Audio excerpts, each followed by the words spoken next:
এই পতাকা উত্তোলন কৰাৰ ক্ষেত্ৰত আমি আমাৰ সন্মানীয় সমষ্টি কমিটিৰ সভাপতি তাৰ লগতে আমাৰ কাৰ্যকৰী সভাপতি ইহঁতক আমি আমাৰ সমষ্টি কমিটিৰ পৰা অনুৰোধ জনাইছোঁ আমাৰ এই জাতীয় পতাকাখন উত্তোলন কৰাৰ কাৰণে।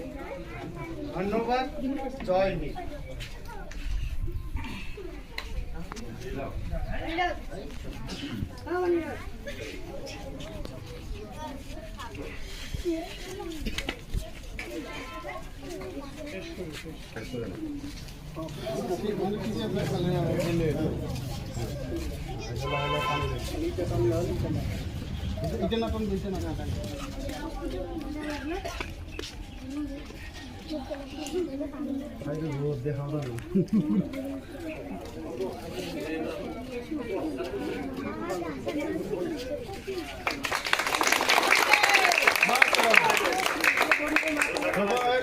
বন্দে মাতৰম का मुन्ने